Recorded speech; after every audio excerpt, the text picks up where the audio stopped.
but I feel like we always have so much room to grow. And I think what it is me moving my goalposts so fast. Yes. So I see that there's product market fit, our customers are loving it, but then I'm looking at this and like, well, that can get better, and that can get better, and that can get better. You can also start to work as an industry and start to become more safe. Yes. Because everything's a community, and it's not just us, like bringing our competitors in, bringing construction tech together to start changing the way things are done.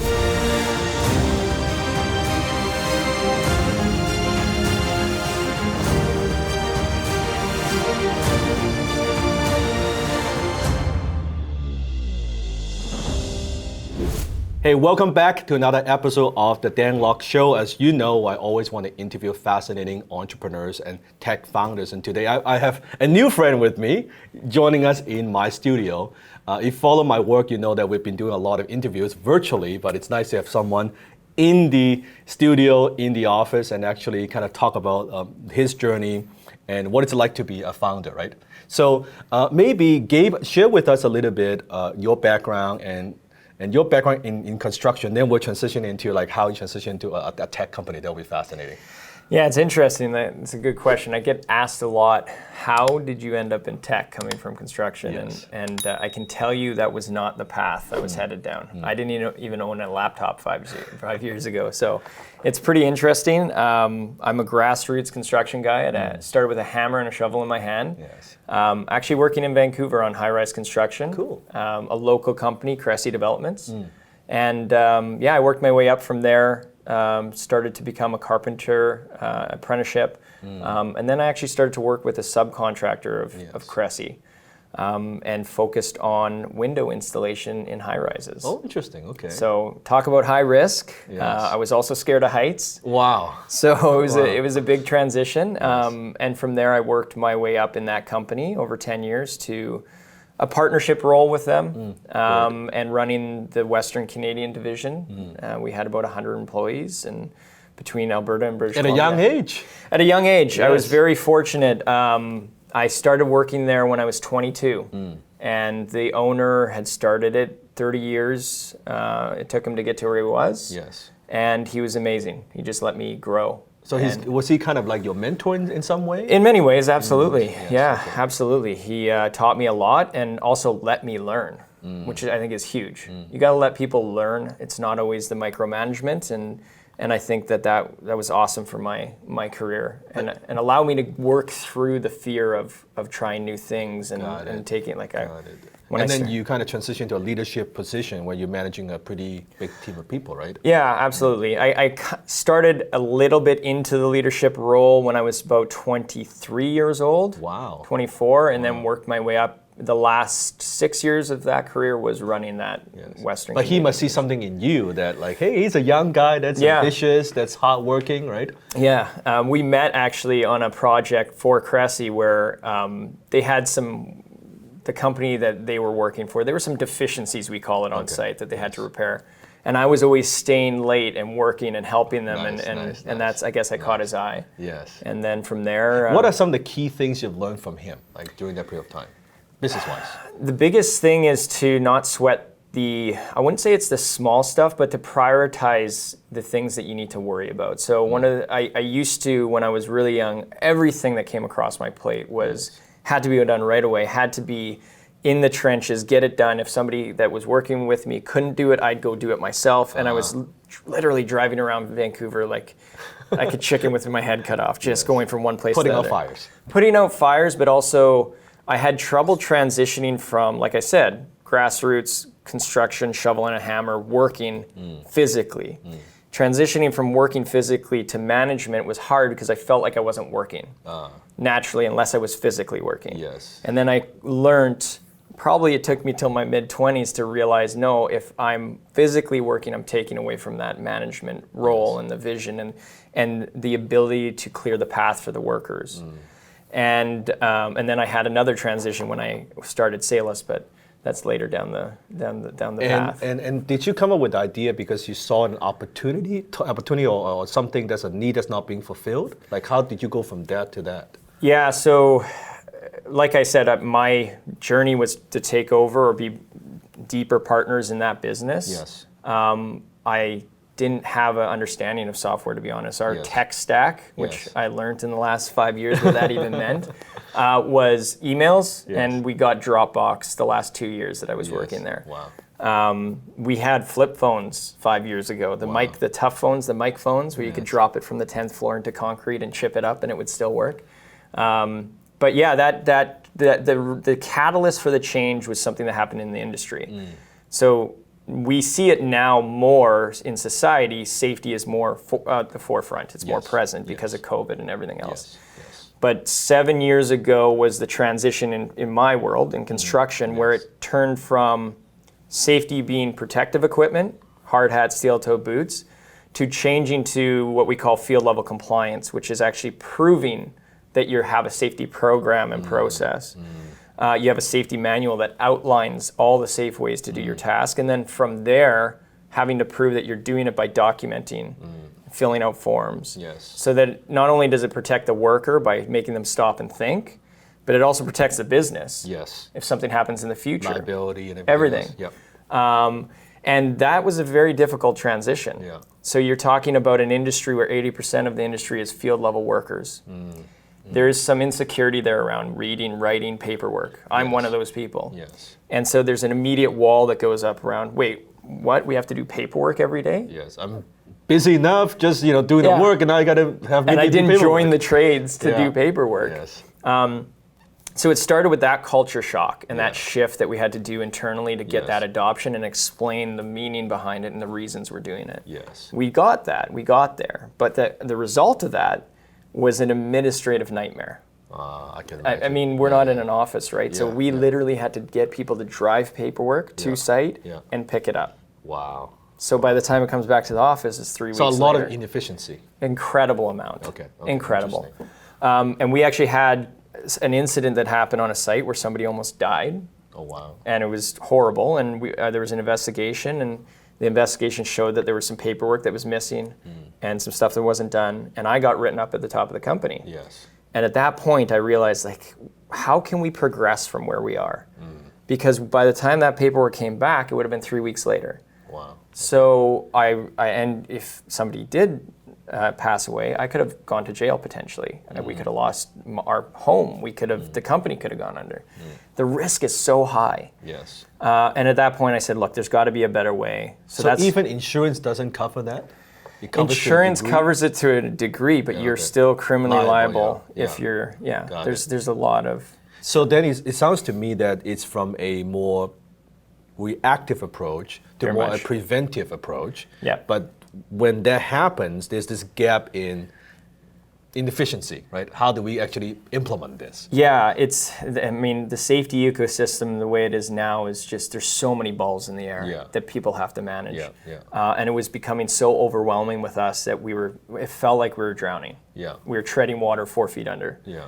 And so I thought, okay, we have smartphones. They're starting to get more and more adopted in the field now. Yeah. There's got to be a mobile software out there that I can give to our team that I can get real-time information Did on you what's do going the on. research and look around? Are there such software that you can buy and So that's where my co-founder, Robbie, who's a friend of mine from high school, but I play hockey with him every week. Cool.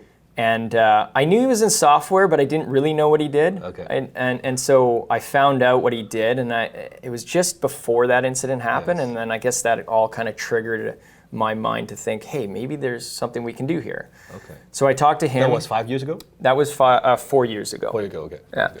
And so I talked to him, and he owned a company that does that stuff. Cool. And I said, look, this is what I'm thinking. Can you build an app? Because when you're not in software, everyone has app ideas, right? Yes. And so he said, don't get me to build it. There's something out there that'll be a lot cheaper than you building it. Okay. And so we looked, Okay. and we couldn't find anything. And then that's when the journey started. Saw a bigger opportunity, and then I made the leap of saying, okay, I'm ready to go. And But what happens to the company that you were working with? It's fine. I had a conversation with him, and he, there was a very strong second in command to me that was there that took over, and it was a good transition. I took 4 or 5 months to leave as we were developing the software, and then started to jump into it. Which But- I acknowledge you for that, because to have something that you've worked so many years, quite a few years, right? Yeah. Still very young, at the top of your game, and Yeah. say, hey, you know what, I'm gonna get into tech. Yeah, Right? yeah. It's I still remember the moment that I kind of came to and said, I think I'm going to do this. And I was sitting in my hot tub at my house with my wife, who. What did your wife say when you told her that? So we just had our son. Okay, wow. He was 5 months old, Ooh, not even. yes. And she was on mat leave, and the plan was that she wasn't going to actually go back to work right away and yes. stuff like that. And I said, Rose, I think I'm going to start a tech company and leave Construction. construction. And I was thinking, like, what are you? She's like, okay, Oh, wow. what do I need to do? That's awesome. And she's like, do I need to go back to work? I was like, well, I don't know. I don't think I'm going to be able to take a paycheck for a while. And I know we got some savings, but I'm probably going to put a lot into the business. And she's just like, great, I'll start working. It was, I think, Wow. a year to the day of the... That takes a lot of courage, because in tech, we don't know, especially if you're new, how much money you got to put into it. You think it's going to cost you this much. Yeah. you know how it is, right? Yeah. It costs you Yeah. that much. You Yeah. think it's going to take this long, it's going to take three Oh, times yeah. as long, right? Yeah. So Yeah. what was that first year like? And I think, to your point, I think part of that, the unknown, is what allowed me to take that risk. If I knew everything, I like hindsight now, Yes, like what I'd it obviously takes. take it. Yes. But up front, if I knew the cost, I would have been like, no. Yeah. So you start climbing the mountain. Yeah.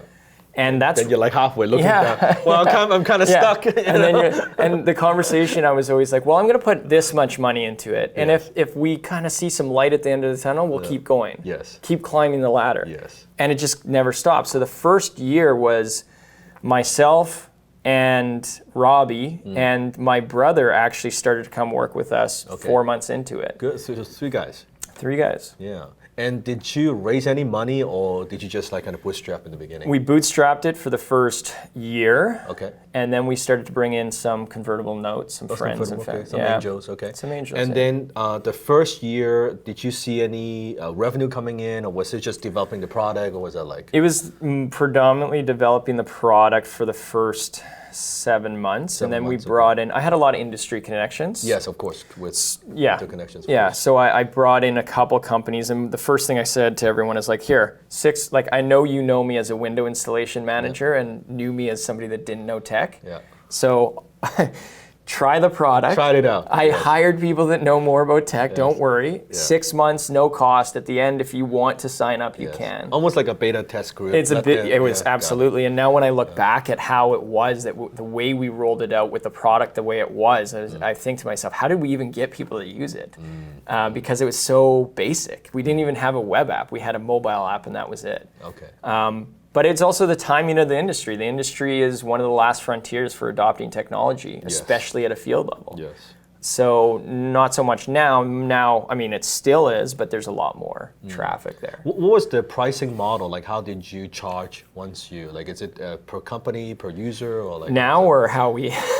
Tell me how it was, and then to Yeah, so how we did it so we have 2 different pricing models. We have a model where it's by basically active profile in your business. Okay, it's each profile per worker, right? Yeah, it's a worker profile. Not everyone has to download the app to have a profile in the system. okay, So think about a new worker that joins the company. Yeah. They might be working under somebody, but they still need to pull all the information around their profile. Cool, So forms, they sign documents, certificates, everything. So there's active profiles, and then there's a subcontractor portal. Okay. And so, as you know, doing renovations and stuff like that, general contractors going to hire subcontractors. Those subs might even have subs. Yes. And the thing in the construction industry around safety is that it's not as simple as building a digital form Yes. for safety. That's why I built Salus, is because there's software out there that does that. Yes. But nothing that replicated the hierarchies and the workflow of the industry. It's more construction specific. It's not just construction specific, it's more field labor industry. So mining, oil and gas, construction, anything where there's a predominant amount of labor, but also the general contractor or prime to subcontractor. Got it. And it's interesting because when we first started developing the app, I know it sounds like it was just safety, but we actually started by building something that was different. It was kind of planning to do everything. And what we did is, Robbie was great at this. He said, tell me what you want to build for 10 years from now. We're going to build the infrastructure for that and then focus in. And so we built something, part of the stuff was accidental that's working incredibly well now, but we replicated that workflow that the industry has in the data infrastructure of the product, and then we dropped safety into it. Got it. And when we did that, all of a sudden it mapped out their workflows so well that didn't make them take an app that's paper-based, or a digital form-based app, and all of a sudden have to do all these workarounds to make that work. It just replicated what they were already doing. So the adoption is really high. Because there's so much cross-pollination with paperwork from a prime contractor to a subcontractor to workers to everything. So now it's a win-win for everybody. So everybody's making their job easier, right? And that's the goal. And when you go into an industry like construction, it's not always about having that hard line of saying, well, this is technology, this is how it has to work. It has to be, there's lenience there where you say, okay, this is your workflow. How can we make your life easier so that you adopt this, we learn, and then pull you into innovation? Fascinating. It's kind of like a push and pull. Did you get traction in the beginning, the first couple of years, or did it take some time? People were skeptical? I don't know about the skeptic. So there's a couple of different things. People were skeptical, not necessarily of the need for it, the adoption from their field workers. So 5 years ago, like I said, there was a big, heavy presence of flip phones. So how do you get technology in the hands of the field workers? They need a smartphone, right? They need a smartphone. Not only that, but they're reluctant to they put up the barriers around or the walls up when they see technology. Like, you put a computer in front of me 5 years ago, I'd be like, that's scary. But smartphones started to break through that wall. And now 99% of the world has smartphones. They don't have to be using it for work. It could be a 65-year-old carpenter FaceTiming their grandkids. But they understand how to use it. So if we can put a mobile solution in their hands that navigates. So the timing of it is critical. It might not have worked if it's earlier, like 5 years, even like 10 years ago, then it would not have worked.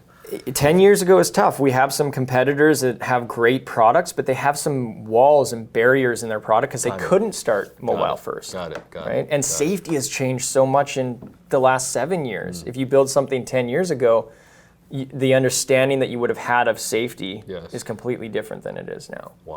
So timing is huge as well. Timing. So then, when did you get it? So walk me through the pricing. How do you charge like companies like today? Let's say so that's more of what we were doing today. Sorry. Previously, it was all over the place. We were charging by like groups. We were charging by project duration. We were charging by it was all over the place. We took some time to figure it out. We of course had some free companies that just are still free because they were incredible for helping us push the product forward. Is it because of the name, the brand? The brand of who they are? It was mostly not as much that. It was more people that I knew. It was more of that relationship I had with them. They helped me so much in my previous career, helping me now. So it's kind of like giving back. Life is relationships. Makes sense. Okay. Right. And then the pricing, so the pricing model today, so charging per profile?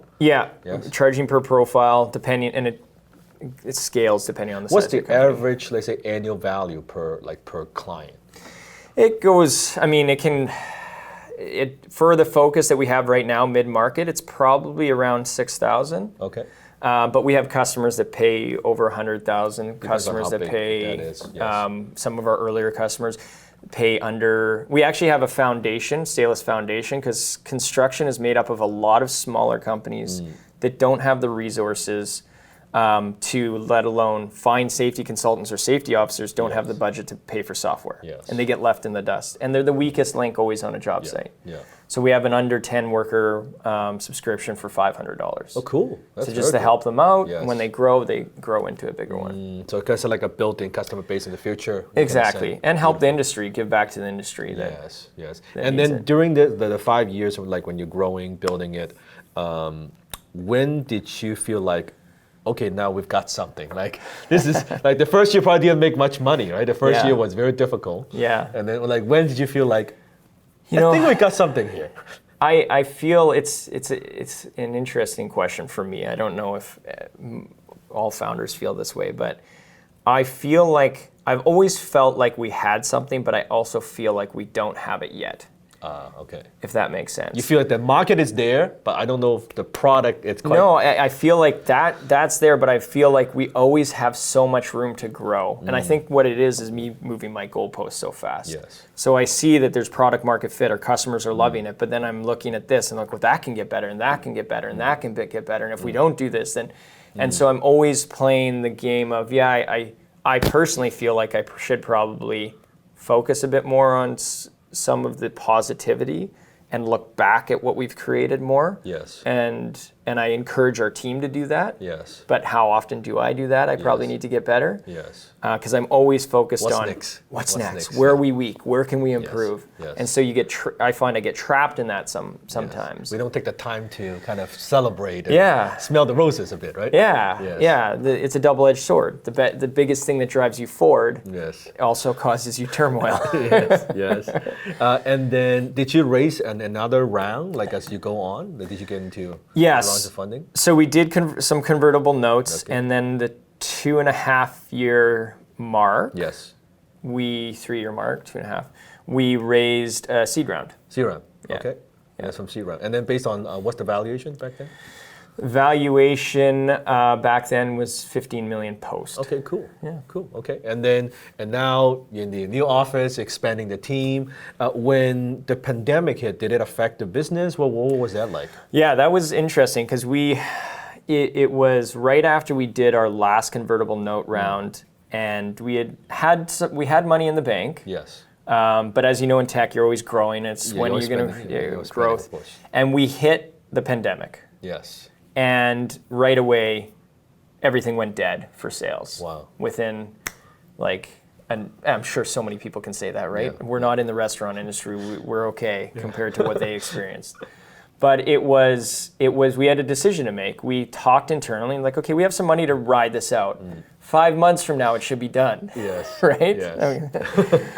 We thought. Yeah. We thought. Yeah, exactly. Worst case, 5 months. Yeah, exactly. But then we also said, look, this is something that our industry is struggling with. Yes. They weren't stopping, but all these restrictions are piling in. But they also don't know the future, and it's uncertain, and they don't know if they're going to survive this. Yes. So we said, let's give our product out at no cost. Smart. No strings attached. Smart. I love that. And I love that. when we feel like the pandemic is in better control or starting to go in a better trend, we'll give you a month's notice and you decide if you want to sign up. Yes.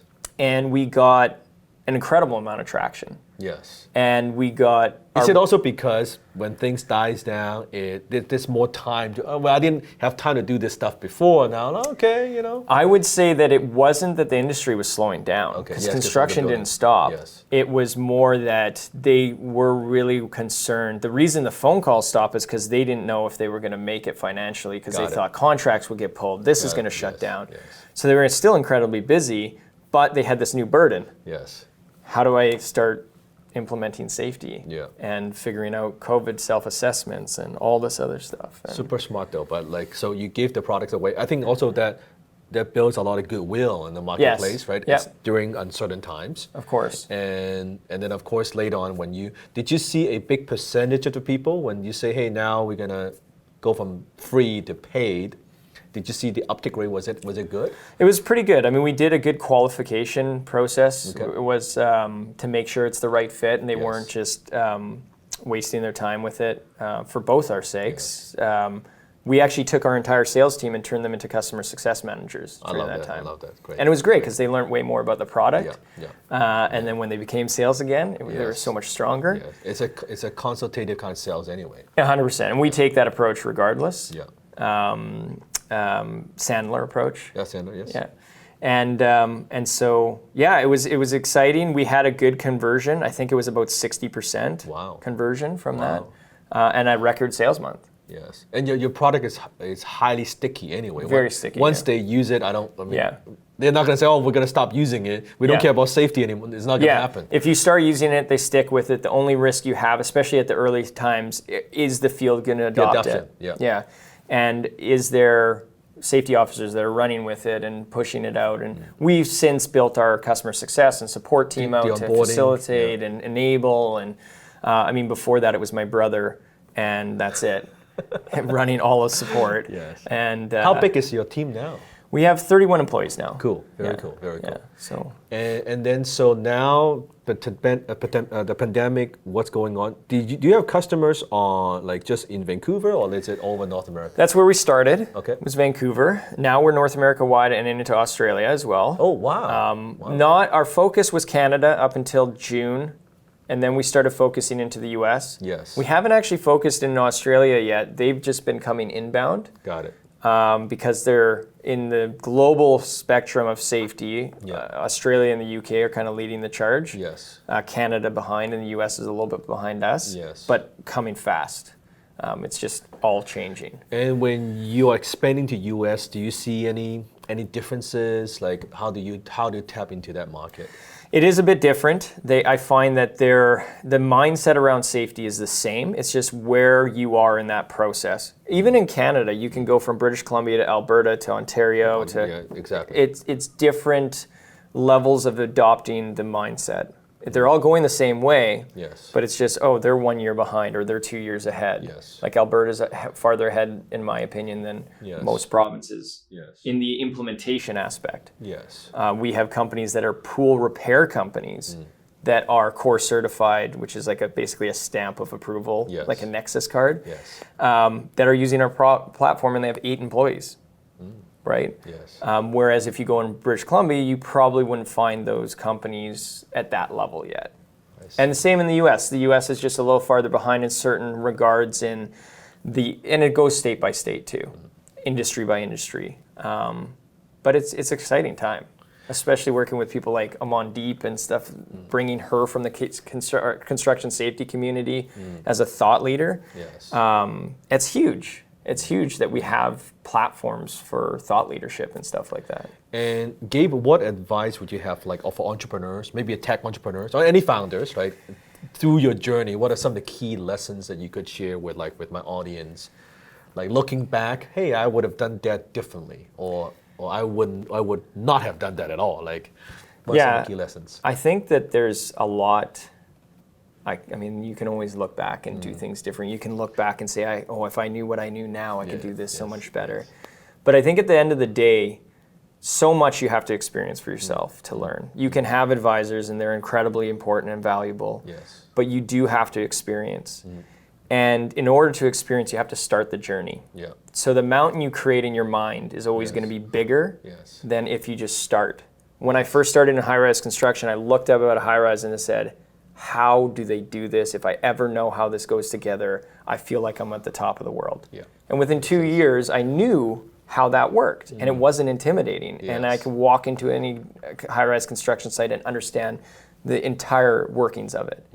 And so that's the same mindset that I took with software. I had no idea what I was doing in software. I knew how to run a company. Yes, manage people. Yes. Hindsight, I didn't at the level that I do now. Yes. Because of my advisors and the processes, and my other co-founder, we haven't talked about, Scott Switzer, who comes from 22 years of software SaaS experience, scaling sales processes and stuff like that. Cool. When I first started selling, it was burger and a beer. And I was like, what is predictable revenue? What is your sales process? A burger and a beer, that's my sales process. Burger and a beer. I'd fly to Alberta and be like, so do you want it? Here, I'll show you over lunch. And we got Salesforce, and I was like, I didn't know how to use it. What's a CRM? Just like what's paper? A CRM? I don't know what that means. And predictable revenue. You mean revenue can be predictable? So going from 8 people that I had to sell to in construction to thousands and thousands and it's so incredibly powerful, that infrastructure and the predictability and the interworkings between marketing and sales. It's incredible. But you just got to start going through it and bringing in the power of the people that are around you and enable them to do what they do best and soak it in And do you feel that for when you're going from like a team of 5 and 10 and 20 and 30, were you comfortable like as you're growing that? Or it's like, now I have, because this is a tech company, it's different from construction, right? I think in that respect, just based on my previous experience, Yes. I'm very comfortable with large companies or larger. I mean, it's Larger, all yes. relative. But the one thing I would say that we focused on, the one thing I wanted to do in this company that was different than the last is I felt like I was always drowning in the last one. I was getting 150 phone calls by 12. I was getting 100 emails and Always all, like it was all just putting on fire. emergencies, even at the top. And I said, this isn't the right way to do it. I'm not getting the best out of myself and pushing the company to the level it can be if I am. Do I have the time? Yes. So I wanted to put that infrastructure in where I would slowly be working myself out of all these positions, but not only that, same mindset for all the leaders, like involvement, but enable your people below you to empower themselves, to push you up and elevate, and it just keeps pushing the company. Yes. And to do that, we had to focus, and myself, Robbie, and Scott are hyper-focused on culture, hyper-focused. Yes. And you have to do that at a very young age. And if you do that at a very young age, I find it just starts, it's all a game of telephone at the end of the day. And because my vision and my conversation is always going to get diluted a little bit as you get down more, unless because we get to 500 one day, I can't be talking to everyone every day. Of course. So we have to instill that in the leaders, and then it takes, that culture can be strong and you don't feel it as much. And also the infrastructure. Before this is our year of, we just got our seed funding and we said, instead of focusing on scaling our sales, let's take a few steps back, focus on infrastructure. Beautiful, yeah. Tech, get the right software at the right time, enable our teams for success, and then start scaling. Just slow down to go fast, right? To speed up, yeah. Yeah, makes sense. And then would you say, so you're the CEO and then Robbie is the CTO? Yeah. Okay, and then Scott is kind of the COO. COO, got it. And Scott is the sales and marketing person, right? He comes from sales and marketing, but I would say that would short sell what he can do. He is so in tune with process. Wow. So he's good with marketing, sales, plus good with operation. Huge with operation. That's very rare. We wouldn't have been able to raise a seed round, in my opinion, without the processes that he put in place for that infrastructure. Yes. And he's data driven. Salesforce is dialed in with Marketo, and it's incredible. The dashboards and just that you need that, right? Yes. Are you thinking of raising the next round? Where do you see the projection? Yeah, we're going to raise another round. We don't need to raise one now. Could we? Yes. But I feel like from construction, one of the things I had to get used to is growth to basically not off profitability. Yes. Going to the next. Yes. And there's also valuations out there that you can get that, in my opinion, can be too high. So I want to forget about that for a second and focus on our That's a smart thing to do. company. Yeah. What do we need to prove out right now? Yeah. There's certain aspects that we need to prove out Yeah. to make sure that when we bring that money in, that money is working immediately. And it's not as much guesswork. The seed, we know we had a lot of stuff to learn. We didn't have our marketing proven out. Shannon wasn't a part, our VP wasn't a part of it yet. We didn't have an inbound process. It was all outbound. Wow. We had no inbound. What percentage of your leads now coming from inbound? Well, Shannon just started in August, so the engine is just starting to work. But it's probably a 20-80 split, 20% inbound, 20% inbound. Yeah, that's already good. But It's a good start. the market is there to be much, much more. And so we just got to tap into it. And it's starting to happen. It's Are you starting to see people are talking about your brand and you're referring? Yes. Right? Yeah, we're seeing that more and more. Coming in. Yeah, more and more. I mean, that grows with, the more customers you get, and we're just starting to become thought leaders. There's such an opportunity for thought leadership in that space as well. Yes. Which I think is a very smart thing. You notice a lot of SaaS companies, when we combine education with the SaaS, it's a very powerful thing. And 100%. That's why I know you're creating content and things like that. Because then you're not just selling the software, you're educating people on a problem that when they understand, hey, there's a problem. By the way, I have a software that solves that problem. Okay, it's a logical sell, 100%. Right? And then take that and show how you can solve the problem with the software. Because the software is only as good as you use it. Exactly. And so, there's just so much room to create a world that people want to live in. Yes. So they're not just buying your software Yes. where they feel like it's more. So when a competitor comes knocking at the door, which they do probably every day, Every day, yep. they feel like they're a part of something. Yes, yes, the community. A community. Community, yes, Yeah. exactly. And then one of the things I talked about teaching to entrepreneurs is when you have a community, it's very difficult to knock that off. Yes. Because it's about the connections, right? Yes. It's a network effect. 100%. Right? They can copy your product, your code, whatever it might be, but they create the moat. Yeah, you can't knock off the community. That's fascinating. Yeah. So then, where do you see the company going in, let's say, 5 to 10 years? 5 to 10 years, that's a good Yes. question. I think that we have an incredible opportunity to transform an industry, not just by, so we have a best of breed product, Yes. and we're breaking into the world of construction with that product, Yes. and at the forefront of digital adoption in that industry. Yes. So still when you go onto a job site, I'd say maybe 60% of the trades don't have a digital software, Yes. mobile app.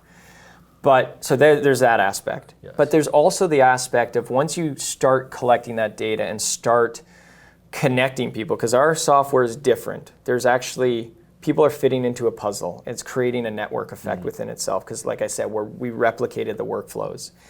You can actually start to change, not just at a company level where they're stopped being reactive and more proactive with the data that they're collecting, Yes. but you can also start to work as an industry and start to become more safe. Yes. Because everything's a community. And it's not just us, like bringing our competitors in, bringing construction tech together to start changing the way things are done.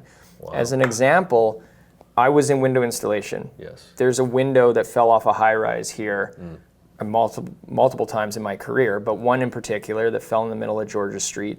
And nobody got injured, but it was, I don't know how. You know Georgia Street. Yes. Yes. And to this day, I don't actually know what happened and why it happened. In my own industry, in the trade that or in the city that we were in. Now, yes, is it my fault? Sure, I could have gone to work safe and probably they had something there, but Yes. people don't do that. So a world that we'd love to create is where there's more of a community aspect, where a window like that falls, and you don't demonize companies. You just release the reason it happened and how it was prevented in the future. So all of a sudden, across the world or across a country, all of the window installation companies know immediately this happened. It's not what happened with drywall or concrete. It's my world. Yes. Because we're repeating the same incident over and over and over again across the world. Yes. Airline industry doesn't do that. Airline industry collaborates. Yes. Competition is pushed aside. Yes. Right? Because for the safety for the passengers, everybody Exactly. else. Yeah. Exactly. But they have an easier way share to the data, collaborate. right? Yeah, They they share share the the insights. data, right? And so we can do that. Yeah. We can do that. And I truly believe it's not a world of us versus our competitors. It's us coming together. The market is massive. Massive, massive. And we have to do this as a marketplace, as a network effect working together. Cool, cool. Do you see other innovative companies in the industry that's, hey, they're doing some pretty cool stuff that you think can collaborate in the future? Yeah, absolutely. I mean, we're already in conversation with Procore. I love what Procore did, the way that they approached the market, the way that they created that community. Yes. They're also great to collaborate with. As far as working together in integration. Yes. I think that the construction industry as a whole is new to technology and the mindset behind how do we use it. Yes. So they might have Procore and an accounting software, and a lot of the natural mindset is I want to find an all-in-one solution. Yeah. Right, but that's going back to the world of like SAP and stuff like that. Which but now it's always it doesn't. No, it's API. It's connected with different things together. And focus on what you do best. Yeah. So what I always say to them is I say, okay, let's think construction. Yeah. Would you hire somebody that was a drywaller, a carpenter, a plumber, and an electrician? Yes. You couldn't. Would you like to? Yes. Yes. But you can't. Yes. Because you hire a plumber or even who specialize. but who work best together on a site. Yes. And so the world that we need to push forward is exposed, and not just exposed APIs, because the world of integration is messy and it needs to get better. But there's a way to do that more efficiently. Yes. And the world is going that way. Yes. But I think that's how the construction industry needs to move together. Cool. Is best of breed products that have incredible APIs, or even a world that they can all integrate into to make things more I could also efficient. see, like, 'cause I talk to so many founders, we fund different investments. Your personality, I can see why you do so well. Because I guess, first of all, you got I like the three founders, right? One is a visionary, one is a tech, and one is marketing and sales. That's maybe through connections, maybe even luck, but three is like a great number, right? And second, like from the conversation, like sometimes when I hear founders, when they pitch me and when they talk about the money so much, when I'm going to raise the next round, how am I going to drive valuation? I don't invest in those companies. Yeah. Right? And when I hear you talk about the product, you talk about really building an ecosystem, right? All of that. It's bang on. So it's awesome. So I think you do very, very well. I think you do very well. The company, I could see it by the time you go to the next round when the valuation would be higher. Yeah. And the sky's the limit. Yes. Right? It is. You build the ecosystem. Yeah. I mean, construction is huge. Forget U.S., just Canada is huge. Oh, just Canada. Just Canada alone, Yeah. it's massive. It's massive, right? yeah. And I don't think anyone, once you are established, because you're still early, right? Very you're still early. Yeah. So we're coming up on 3 years of sales in yeah, October. no one could easily come in and say, hey, I saw what Gabe is doing. Let me try that. Yeah. It's because of years of connections, experience, and everything leads to that. And it's not just that. Our software, when you dig into it, what Robbie created is absolutely incredible. It's not, it's second to none. It's crazy. Cool. So 5-10 years building the ecosystem, really transforming in industry, right? Yeah, and there's just so much opportunity from there. I mean, there's so much to do in this space and other spaces. I love like when you learn, you just open up so many doors. Yes. Right? Like I've learned so much now that I'm like, wow, look at like whatever happens with Salus, there's so much in the world to do. Yes. Yes. So and are you planning to create more content for the company? Like what's your plan in terms of like content creation as a CEO then, I guess, right? I have to lean on Shannon for that one, but we have a lot of exciting stuff. So one of the things that we've started to do more of is that the marketing blitz. It's not just it's the whole new Salus. Since Shannon's come on, it's been new website, new brand, and starting to get this content out there. Yes. And we want to be different because we are different. The way that we sell, the way that we talk. We truly always want to be a product from the industry for the industry. Yes. And even in our hiring processes, you can't hire all construction workers because we wouldn't have the best product. Yes. You wouldn't. They can't code. I mean, there would be. Why isn't this working? Why is the computer working? Where do you turn on the computer? Yeah. My team always jokes at me when I'm struggling with something. Hey, Gabe, maybe the hammer went off. Where's the drill? Yeah, where's the drill? I keep telling him I'll bring him on a job site one day and see who's laughing. Yeah, that's true. So we want to be authentic, and in our hiring process, we still bring in construction. Yes. We try and make sure that's a 30-70 split. Okay. Like Mondeep, who comes from grassroots construction as well. The good pulse of what's working and what's needed. And they start leading these conversations internally. Love it. So that when our sales team is talking and everything else, it's as much as you can to connect with the customer. Yes. And our product. Our product needs to be, it's very easy because software developers and construction couldn't be more farther apart in the way that they think. Yes. Right? So the way that a software developer looks at something and a construction worker on one screen could be completely different languages saying the same thing. Yes. And so we need that bridge of saying, love what you're doing in the text on the dev side, but let's do this and this because they won't understand what that means or how that works or whatever it is. Yes. And we found, do we have a lot of work? We got a lot of work to do still. Tons. Yes. That's part of the most exciting part. Yes. Is that we are nowhere near done what we're doing. Yes. And we still have to tweak. The biggest thing, like, have we made mistakes? We made lots of mistakes. Yes. But mistakes can either pull you back and you can put the tunnel vision on and never learn from them and repeat them and dwell in them.